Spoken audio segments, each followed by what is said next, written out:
नमस्कार, मैं हूं सुनील और आप देख रहे हैं मेरा एक्शन लिस्ट। कल एक बड़ी चर्चा का विषय रहा था दिन भर, और सभी जो भी मीडिया, चाहे सोशल मीडिया हो, चाहे यूट्यूब हो, चाहे मेन स्ट्रीम मीडिया हो, उस पर ये विचार विचार हो रहा था कि वन नेशन वन इलेक्शन का जो बिल, संविधान संशोधन बिल जो कल संसद में पेश किया गया, उस पर काफी चर्चा होती रही। ये संसद में जब कानून मंत्री ने ये पेश करने की कोशिश की तो संसद में बहुत हंगामा हुआ, और विशेषकर कांग्रेस और दूसरे क्षेत्रीय दलों ने इसका काफी विरोध किया। तो फिर इसको जो संसद में पेश करने की अनुमति दी जाए, इसके लिए वोटिंग हुई, और वोटिंग में काफी आसानी के साथ सत्ता पक्ष ने तो दो 269 वोट्स हासिल किए, जिसके अगेंस्ट में करीब 190 के आसपास वोट इसके विपक्ष में गिरे, और फिर कानून मंत्री ने इसको सदन के पटल पे रखा। तो ये हंगामा इस कदर इस बिल का विरोध हो रहा है कि उसको अ, पेश ही नहीं होने देना है, क्योंकि सिंपल मेजोरिटी से ही इसको पेश होने की अनुमति दी जा सकती थी। बाद में जब ये एक्चुअली में जब संविधान संशोधन किया जाएगा तो 2/3 मेजोरिटी होगी, तो उस समय इसका क्या हर्ष होगा ये पता नहीं। और वैसे भी ये पहले नरेंद्र मोदी सरकार का ये मत था कि इसको 2029 के इलेक्शन के समय में इम्प्लीमेंट किया जाएगा। अब उन्होंने उसका लक्ष्य भी वो 2034 कर दिया है। तो फिर इसमें जो एक और तथ्य बात कही जा रही है कि इसमें इतनी जल्दीबाजी क्यों क्यों है, तो वो भी कहीं से सही नहीं बैठती है।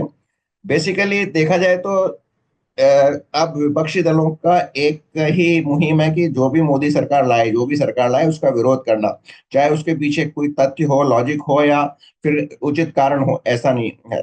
इस जो ये बिल है, इसकी चर्चा वास्तव में देखा जाए तो 1984 से ही हो रही है। 1984 में पहले चुनाव आयोग ने कहा था कि एक नेशन एक इलेक्शन होना चाहिए, यानी कि लोकसभा, विधानसभा और स्थानीय निकायों के सभी के साथ एक चुनाव होने चाहिए।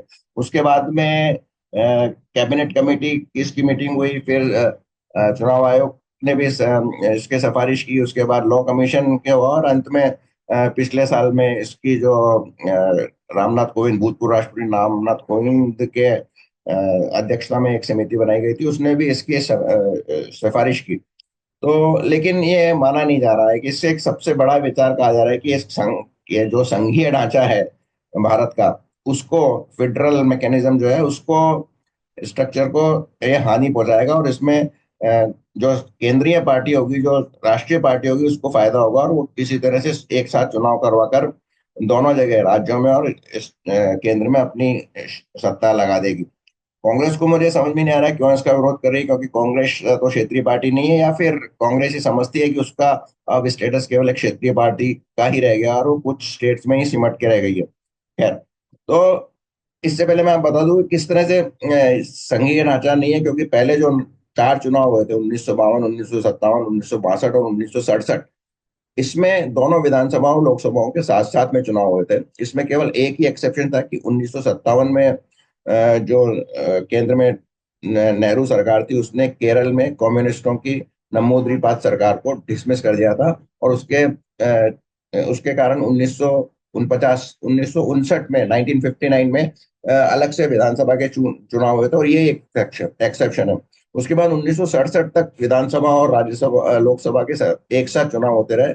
1967 में कांग्रेस की तब तक की सबसे कमजोर परफॉर्मेंस थी, और उस समय कुछ क्षेत्रीय दल भी उभर कर आ रहे थे, जिनमें से कांग्रेस के एक दिग्गज नेता चौधरी चरण सिंह ने अब कांग्रेस छोड़ दी थी और उन्होंने लोकदल बना लिया था। तो उनका उत्तर प्रदेश में काफी प्रभाव रहा था, और काफी सीटें लोकसभा की वो 1967 में जीत के भी आए थे। तो 1967 के बाद पहली बार, मतलब तब तक तो ये होते रहे, लेकिन उसके बाद जब 1969 में जब श्रीमती इंदिरा गांधी ने कांग्रेस का विभाजन कर दिया, और विभाजन करने के बाद 1971 में जब उन्होंने पहली बार लोकसभा के अलग से चुनाव कराए, तो ये फिर उस समय ये अलग होना शुरू हो गया, लोकसभा और विधानसभा के चुनाव। इसके बाद क्या हुआ कि उत्तर प्रदेश, बिहार, मध्य प्रदेश, ऐसे राज्यों में संयुक्त विधायक दलों की सरकारें बनने लगी, जिनको कि श्रीमती इंदिरा गांधी ने कई बार, इंदिरा गांधी और बाद में राहुल राजीव गांधी ने की सरकार ने भी कई बार उनको डिसमिस किया। इसके चलते वो मध्यावधि वहां चुनाव हुए, और जब मध्यावधि चुनाव हुए तो उनका पूरा कार्यकाल 5 साल रखा गया। तो इस तरह से ये अलग अलग होते चले गए। एक और बात है कि जब इमरजेंसी के बाद 1977 में चुनाव हुए थे, तो जब भाजपा जनता पार्टी भारी बहुमत से जीती थी, तो उन्होंने सारी राज्य सरकारों को डिसमिस कर दिया था। और उसके बाद जब 1980 में इंदिरा गांधी जीत के आई थी, तो उसने भी सारी राज्य सरकारों को डिसमिस कर दिया था। और उसके चलते फिर ये बार बार अलग अलग होते चले गए। अब संघीय ढांचे की बात करते हैं, तो जब जब कांग्रेस कमजोर हुई, यानी लगभग 1969 में और सो, तो तमिलनाडु में पहली बार कमजोर हुई और वहां पे डीएमके उभर कर आई और अन्नादुराई ने वहां पर अपनी सरकार बना ली। और उसके बाद आज तक कांग्रेस की वहां पे सरकार नहीं बन पाई है, वहाँ रीजनल ही पार्टियां रही है। वो भी तब जबकि 1971 में कांग्रेस को भारी बहुमत मिला था, और 1984 में जब राजीव गांधी की सरकार को पूरा का पूरा मतलब 400 के ऊपर सीटें मिली थी, उस समय भी तमिलनाडु में रीजनल पार्टी की सरकार ही थी। तो ये कहना भी गलत है कि अगर केंद्र में कोई राष्ट्रीय पार्टी होगी, उसका प्रभाव पड़ेगा और वो राज्यों में भी अपनी सरकारें बना लेगी, तो ये सही नहीं है। दूसरी बात की जाए कि अगर आप उन 2014, 17 और अभी 24 के चुनाव देखे, विशेषकर 19 और 24 के चुनाव देखे, तो 2019 में जो आंध्र प्रदेश और उड़ीसा है, ये दो राज्य हैं, यहाँ पर साथ साथ चुनाव कराए गए थे। 2014 में एक तीसरा राज्य और था तेलंगाना, उसमें भी साथ साथ चुनाव कराए गए थे। और इन तीनों राज्यों में भाजपा केंद्र में काफी मजबूत थी, लेकिन इन तीनों राज्यों में उसकी सरकार नहीं बनी थी। तेलंगाना में बीआरएस की बनी थी, और वाईएसआर रेड्डी ने आंध्र प्रदेश में जीता था, और बीजू जनता दल ने सरकार बनाई थी उड़ीसा में। तो ये साथ साथ चुनाव है, तो भी लोग ये जानते हैं कि वोट कैसे किसको देना है।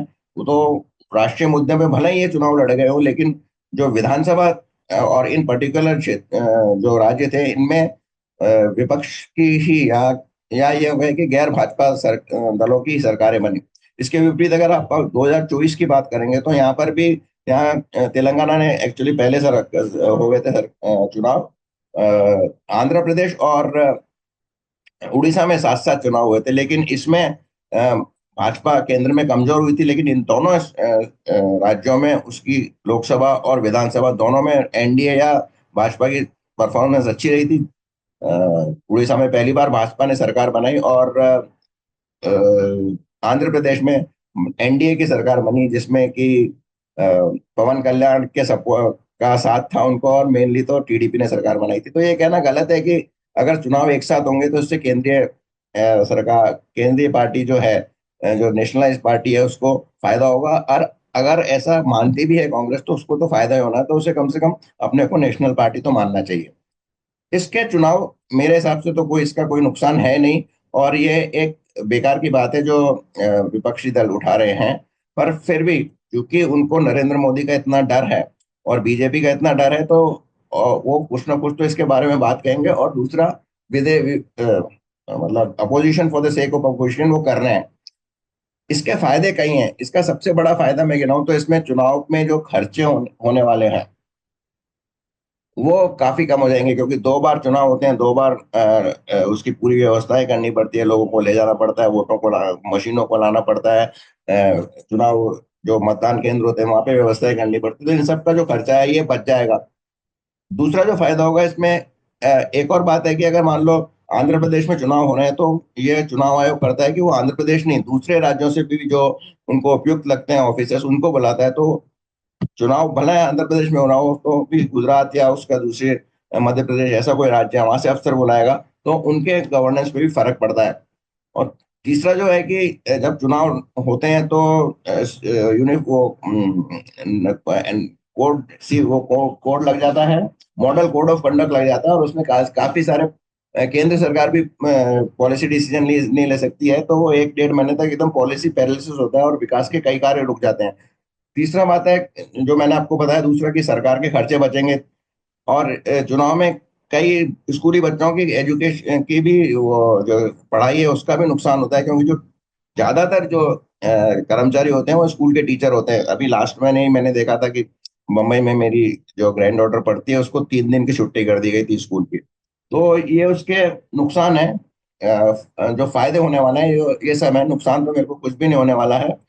और वैसे भी इसको जो 40-45 साल से इसका इंतजार कर रहे हैं, तो ये होना चाहिए। और इससे आप सारा देश भी बचेगा खर्चों से, और देश का फायदा होगा। हाँ, नुकसान इससे जरूर मीडिया कर्मी का होगा, या यूट्यूबर्स, मेरे जैसे यूट्यूबर्स का होगा, कि वो किस विषय पे चुनाव बनाएंगे। और जो सेफोलॉजिस्ट होते हैं, जो पत्रकार होते हैं, वो उनको उनकी रोजी रोटी पे थोड़ा फर्क पड़ेगा। लेकिन वो एक मुद्दा नहीं है इसका, न राजनीतिक पार्टियों का है और न ही सरकार का है कि वो उससे वो मीडिया को एक इसमें कंसिडर कर रही है। तो देखिए आगे क्या होता है। अभी तो बहुत लंबा है ये जो बिल आया है, ये जो सरकार ने जो कानून मंत्री है उन्होंने पेश करने के बाद ही इसको कह दिया कि हम इसको ज्वाइंट पार्लियामेंट्री कमेटी को सौंप सौंप देंगे। और उन्होंने ये भी कहा कि जब ये कैबिनेट में पास किया गया था बिल, तब भी प्रधानमंत्री ने कहा था कि ये काफी अ, बड़ा विषय है, तो इसको इतनी जल्दी नहीं करना चाहिए, इस पे काफी डिस्कशन होना चाहिए। और इसीलिए जेपीसी को सौंप दिया गया है। तो अभी जेपीसी क्या आएगी, जेपीसी की रिपोर्ट कब आएगी, उसके पहले तो कब बनेगी, अभी जेपीसी बनने में भी टाइम है, उसके बाद कब उसकी रिपोर्ट आएगी, उसके बाद वो रिपोर्ट कैबिनेट के पास जाएगी। कैबिनेट के पास जाने के बाद प्रधानमंत्री अ, उसको स्वीकार करेंगे। उसके बाद वो संसद में आएगी। उस समय पोजीशन क्या रहती है पार्टियों की, क्योंकि दो तिहाई बहुमत चाहिए उस समय, कितने पार्टियां इसके पक्ष में आएगी, ये सब देखना पड़ेगा। तो उसके बाद ही ये डिसाइड होगा कि ये वास्तव में ये आगे बढ़ेगा कि नहीं बढ़ेगा। लेकिन डेफिनेटली ये एक क्रांतिकारी निर्णय है और ऐसा होना चाहिए, ताकि स्टेबिलिटी देश में आए और खर्चे बचें। तो आपका क्या विचार है, जरूर इसके बारे में लिखिएगा। और अगर आपको ये विश्लेषण अच्छा लगा तो इसको लाइक कीजिए, शेयर कीजिए, और यदि आपने अभी तक मेरा चैनल सब्सक्राइब नहीं किया तो इसे अवश्य सब्सक्राइब कीजिए। बहुत बहुत धन्यवाद।